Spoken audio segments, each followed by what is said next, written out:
Sa wakas at natupad na rin yung isa sa mga pangarap kong magkaroon ng isang private pool resort kagaya nito.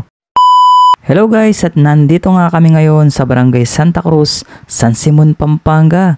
Isa kasi ito sa mga pinagpipilian naming bilhin ng aking partner. Siyempre, ang kagandahan lang dito, may nakatayo ng private resort. Hindi mo na kailangan pa magpagawa pa ulit. Kaya dali-dali na namin pinuntahan to ng aking misis at ng aking mga kasama para matignan nga. Ang isa sa mga nagustuhan ko dito ay yung kanyang function hall. Isa kasi itong malawak na function hall na pwedeng ganapin yung binyag, kasal, debut, or birthday ng mga bata. Check din natin yung kusina ng kanilang resort. Malawak din to. Malinis pa syempre. Pag ganito ba naman kalinis yung kusina mo, sinong di gaganahan magluto dito? Kahit di ka marunong magluto, mapapatambay ka talaga dito. Siyempre, ang pangalawa kong titignan dito yung mga rooms nila. Bali may 3 rooms ang resort na to. Kaya check natin tong isa. Okay, bali ang kasya dito ay 8 katao or 8 person. May double deck sa taas, 2, tapos sa baba 2. Yan, bali 2 double deck to. Bali 8 kataong kasya dito. Pwede pa nga yung sa gitna kung merong extra bed, di ba? Bali 10 or 9 pwede dito. At hindi rin pwedeng mawala dito ang toilet and bathroom. Check natin kung anong itsura ng toilet and bathroom nila dito sa room number 2. Malaki yung kanilang toilet and bathroom, meron siyang liguan, syempre meron toilet, hugasan ng mga kamay, at meron ding cabinet. Okay na to sa isang room. Next naman natin pupuntahan yung room number 3. Nasa labas kasi ito ng resort nila, sa gilid. Bago ka pumasok sa pool area or sa function hall, makikita mo na tong mga room na to. So okay, nandito na tayo sa room number 3. Tignan nyo man yung hardin nila dito paglabas mo ng kwartong to. Kung maliit lang yung pamilya nyo, 4 lang kayo, pwede na dito. Kayong 2 mag-asawa, tapos yung 2 anak nyo kung bata pa, mas okay na dito. Bali kasya nga dito is 2 to 4 person. At syempre meron din tong sariling toilet and bathroom. Kaya pwede na to sa 2 or 4 na katao dito sa room na to. So bago ko pala puntahan yung room number 1, ay dadaan muna tayo dito sa pool area nila. At habang nililibot ko nga itong buong resort, syempre sumama na rin yung ibang mga kasama namin at mga anak nila. Kaya ito, nagsuswimming na sila dito. Ang mga bata talaga, kala nila sa amin na tong resort na to. Agad nakaligo naman sila. Buti na lang mabait yung may-ari ng resort na to. So bago ko pala mapuntahan tong room number 1, dadaan ka muna dito sa gilid ng kanilang pool area. At dito mo makikita yung room number 1. Ano kaya ang itsura ng room number 1 nila? Tara, silipin na natin. At eto na nga yung room number 1 nila.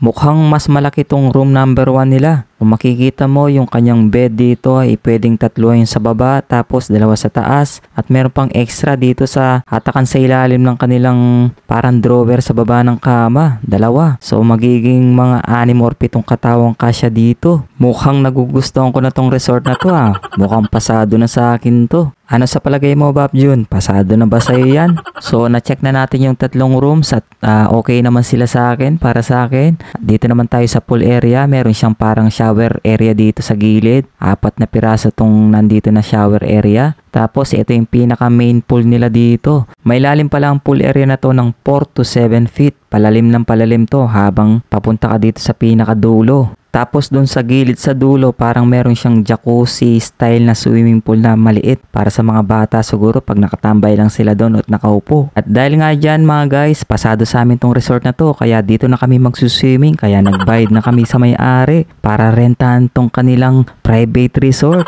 Kahit kasi gusto kong bilhin tong resort na to, wala pa kaming perang pambayad. Paano ko bibilin to? Hanggang renta lang muna kami. So alam nyo na, pag pamilya yung kasama mo sa mga swimming kagaya nito, 90% ng swimming, puro picture. Tapos 10% lang talaga yung magsuswimming sila sa pool.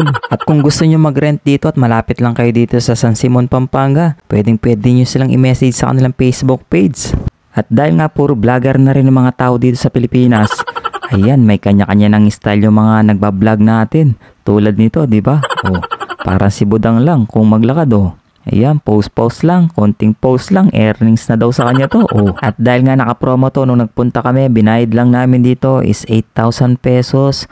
Good for 17 packs na yon 21 hours nyo nang magagamit tong private resort nila. At kung balak nyo mag-inquire sa kanila, ito yung kanilang Facebook page, ang Casa Bella Private Pool Resort na matatagpuan sa Barangay Santa Cruz, San Simon, Pampanga. Or mag-comment na lang kayo sa comment box section at ibibigay ko yung link kung saan ito. O tignan niyo naman yung biyanang ko na ayos sumama nung una pero ngayon nag-e-enjoy na siya at siya pa yung unang sumasayaw dito. Si Mrs. naman idol niya daw si Grace Tan Felix. Okay na to! Hoy!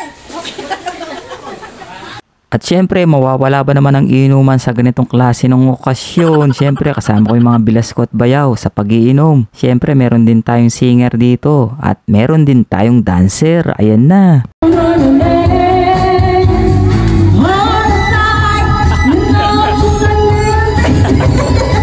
Minsan kasi pag mainit na talaga yung panahon, kailangan na natin mag-enjoy at mag-relax para naman mapawi yung init sa ating katawan. Relax din adapin pag may time. Anak syuta, kung mapapansin nyo, lasing na rin ako dito. Paminsan-minsan na nga lang ako uminom. Nalasing pa ako pero nag-enjoy naman din ako. Yung next video mapapanood nyo, hindi na ako yung nagbibideo doon. Kasi nga lasing na ako't nakatulog. Sabi nga nila, nagsuka pa nga din daw ako eh. Ito pala yung itsura ng Casabella Private Resort. Paggabi na or madaling araw. Paumaga na nga to eh. Kaya nagluluto na sila dito ng almusal namin. Sopas daw ang niluluto nila. At tulog pa nga dito yung mga nalasing at mga napagod na mga bata sa kakaswimming. Kaya tahimik na tahimik ang Casabella ngayon. At ang gandang tignan, di ba? Pag tahimik na tahimik yung resort, oh. Ang ganda. At pagdating nga ng alas 10:30 ng umaga, nag-check out na kami. At nagpapasalamat kami sa owner ng private resort dahil napakabait niya. Saka ako na lang bibili ng resort na to pag nagkapera na kami ha. Maraming salamat sa panonood. Sana i-like and share nyo na rin. Salamat!